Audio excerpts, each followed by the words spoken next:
Good morning, sir. First of all, let me extend you a hearty welcome on behalf of College Dunya. Thank you so much for sparing your valuable time to be a part of the Thoughts on Education initiative. So, we'll start with the interview. So, you held key positions at educational institutes throughout your professional career. So, what are the key factors that keep you connected to the education sector? In the educational sector, the biggest advantage is we get a lot of opportunity and continuous learning is possible. And I have a passion of learning. That's why I have selected this particular educational, what we can say, the institute. And the second thing is we get the opportunity to stay with the youth minds also. And the youths have a lot of energy, creations, and that keeps us energetic and that creates us also for doing the different experimentation and all that. And a lot of innovation is happening in the educational field also.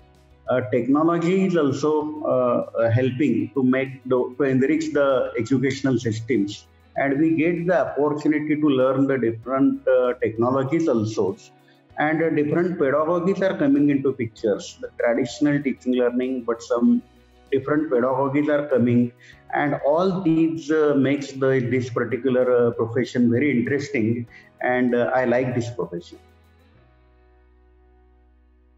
Right, sir. So, being the principal of GHRIET, what is your philosophy of leadership? How would you describe your leadership style? In the educational institute, our what we can say the faculty members are well educated. Most of them are MTech and PhD. The only thing is to develop the team. The individual has the skill sets. We should understand which skills he or she has. What are the passions of the faculty members and staff, and we should develop the atmosphere for that, and we should develop the team. And once you give the opportunity as per their liking, they do their best. And to keep a right person at the right place is again very important, because in the educational institute there are different portfolios apart from the teaching learning. Research is going on, co-curricular activities are there, extracurricular activities, liaising with the outside world. Different portfolios are there. Sports are also there. And considering the interest of the individual, if we give them the opportunities, they can do the best. And in this way, a team can be developed and academic institute can excel. Right, sir. As the principal of GHRIET, how do you strategize about key programs and plans for the marketing and administration of your school? In the educational institute, the main objective, main thrust is on the academic excellence. Because once you, what we can say, work hard to get the academic excellence, then automatically the brand is developed. Now, this is our, what we can say, the prime, what we can say, the task. And I'm happy to tell you that during the last 10 years, we grabbed 24 ranks in the Savitribai Phule Pune University merit ranks. And that helped us to go to near to the stakeholders. The other things are that is the educational institute should have some social obligations also. The educational institute, especially the engineering colleges, should take the effort to bring the technology close to the society. In that connection, we publish the articles, our staff member write the articles, they deliver the sessions. Our students also, they publish the article series in the renowned newspapers like the Saka. And common man likes all these things, and automatically the bond is developed. We arrange the different competitions and events for the adults, for the students of the other disciplines also, like hackathon, ideathons, resource sessions. Some cultural programs also we organize for the society. Then all these help us to develop our brand and we go close to the society. Right, sir. So, what is your opinion on the new education policy introduced in 2020? And how do you think it will benefit the students to become corporate ready? New educational policy, in fact, we welcome the new educational policy. What happened previously, there were barriers among the different disciplines, like the science compartment treated differently, or engineering department were different, commerce were different. But new educational policy eliminates all these barriers and gives the ample opportunity of movement from one discipline to other discipline. That is, the student of engineering can opt from good courses of the commerce also, from science also, from architecture also, as per the liking of the students. Even faculty can opt the different courses for teaching and learning. Now, this is one good advantage, and the credits of the students are limited. That's why the student get the ample time for the self-study to pursue the hobbies and pursue the projects of the liking of his or her liking.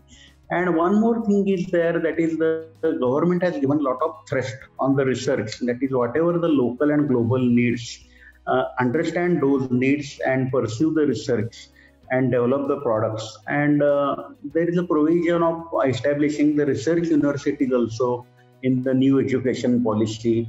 That is a very good what we can think of the policy.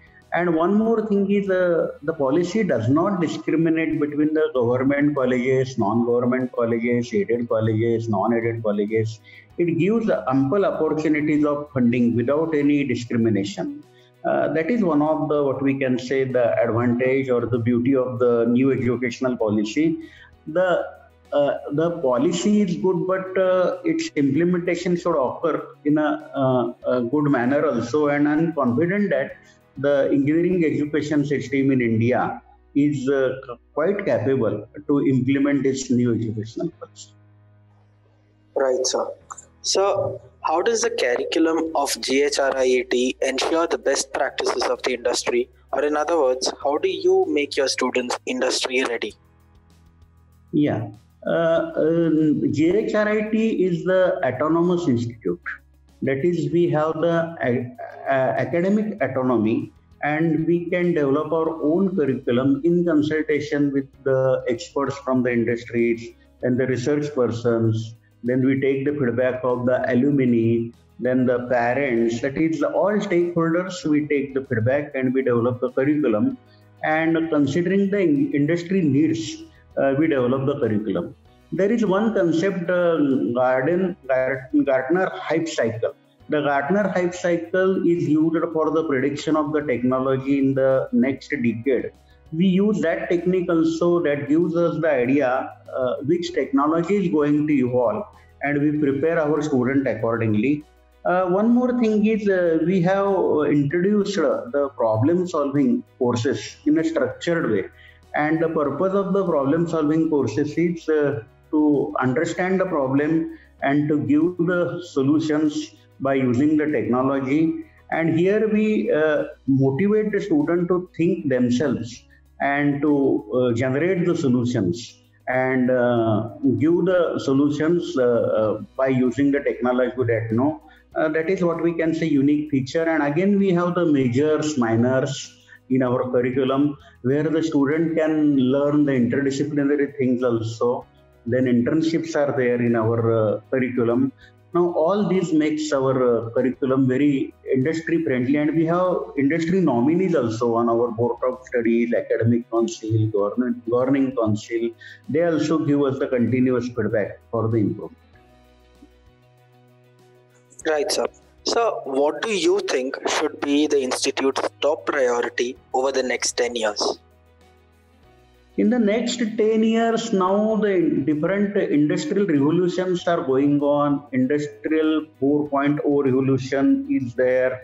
Now, what are the requirements of the revolution? Now, 4.0 deals with the automation, machine learning, deep learning, then this neural networks and all that.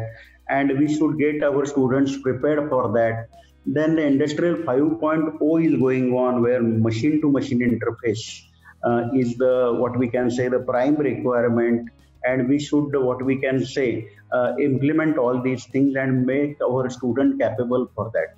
Then the second thing is the local to global is one concept. That is what is going on in and around our institute, that is in the Pune city or in and around Maharashtra. What are the requirements of Maharashtra, where we can explore the talent or what we can say is culture of the Maharashtra and bring it at a global level. For that, how we can utilize the technologies and all that. That is what we can say we are planning, and we are developing the curriculums and some processes accordingly. Then the keeping the track with the new pedagogies is one of our priority. Now the traditional one-way communication, classroom teaching, that is the teacher teaches, student learns, that is one part. But apart from that, the project-based learning, flipped classrooms, different technologies are coming. We have a plan to make our students, then the center of excellences we are going to establish, the e-mobility, solars and all that. Now all these are our plans, and we have been implementing we have been started all these projects, and within the next 10 years, we make the institute to excellent institute which will contribute in the research, then which will help to understand and solve the global and local needs. And our student not only should be a job seeker, but they should be a job creators also. We motivate them for the startups and what we can say the innovations and patents. That is our vision. Right, sir.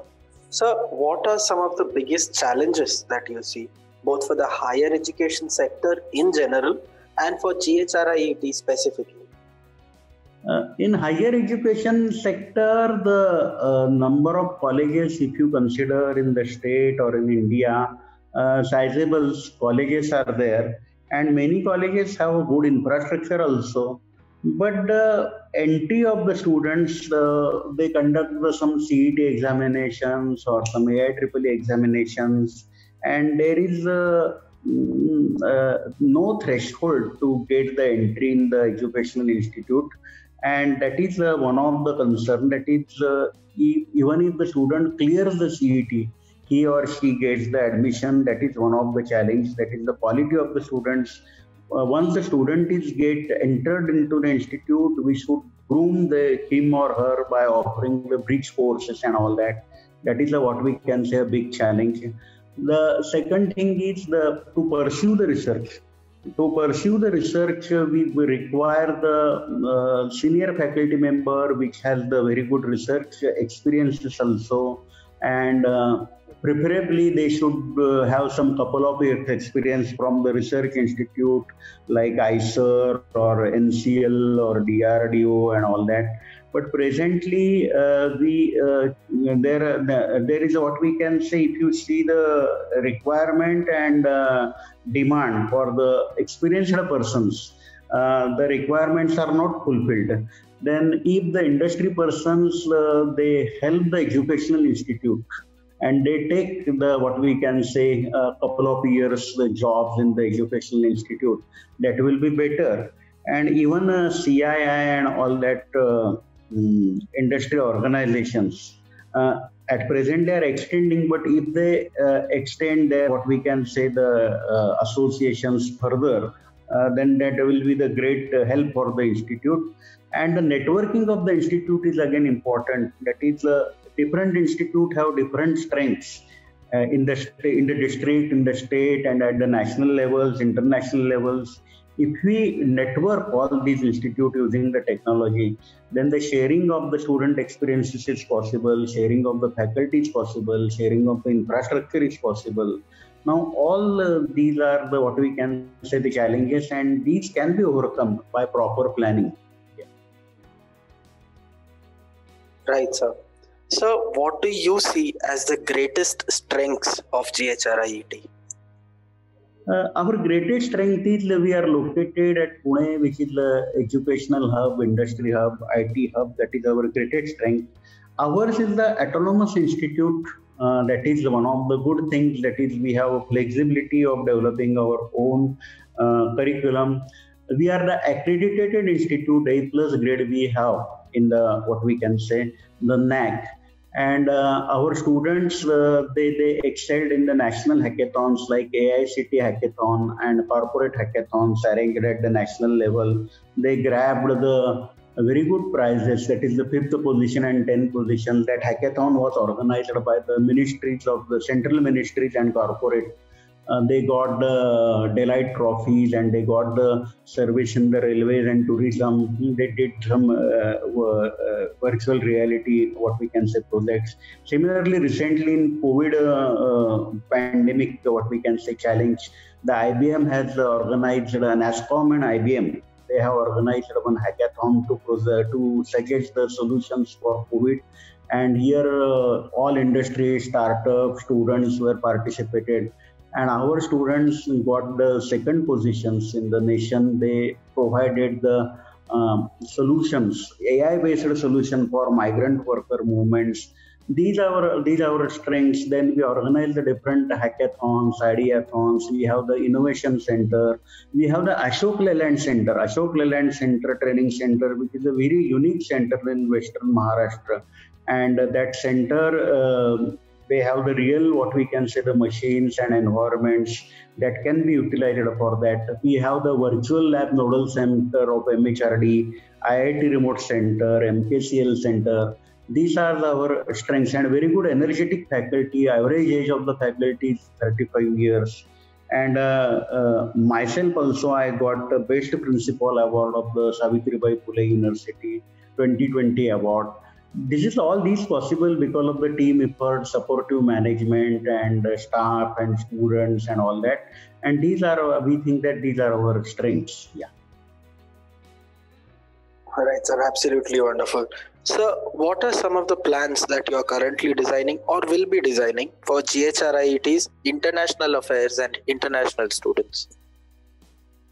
Now, presently, we are the consortium member of IUCEE. Indo-Universal Collaboration of Engineering Education, and myself, a couple of years back, the Raisoni Group team visited US also, and we visited about 12 universities, which include the MIT and Washington State and Virginia, Michigan and all that. We shared the best practices also. We are in the process of development of the teaching pedagogy labs also. And soon for the, what we can say, the center of excellence is e-mobility and solar we are going. For that, we want to develop the types with some foreign universities also. We visited the Singapore also, INSDOC and all that. That is, we are in the process of development of the, what we can say, some types with the foreign universities. And especially for this e-mobility and solar and machine learning and AI, we are thinking to have the center of excellences, and we are working on that. Right, sir. So before we wind up this interview, sir, any suggestions or pieces of advice that you would like to give to the current youth and the aspiring students? I appreciate the youth, present generation of the youth, because they have a lot of energy. Their grasping power is very good. They deal with the technology frequently. They understand the technology and grasp the things immediately. They get the access to the information. A lot of information is now available. A lot of data is available nowadays. The only thing is to convert, how to convert the information into knowledge. That is the, what we can say, there they should focus. Nowadays, there is no problem for the data or information, but ultimately using our wisdom, the information should be transferred into the knowledge. That is the first of my sincere request. And second thing is, whatever they learn in the class or during the practicals, they should use it for the betterment of the society. They use that principle for understanding the society problem and industry problem. They should study the real life scenarios. Now, for example, traffic congestion is there, pollution is there, or stone mining problems are there, or some agriculture, soil conservations are there. Now, all these problems they always think how to resolve all these issues using the technology, and they do some simple solutions to the common man and society.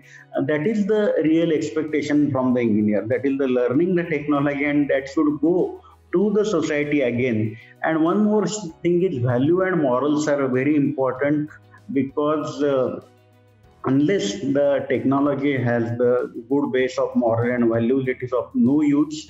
And nowadays, plagiarisms are issues, or what we can say, the development of technology also, people take the shortcuts and all that. We should not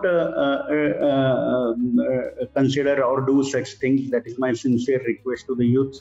And otherwise, the youth has a lot of energy. There is ample scope also.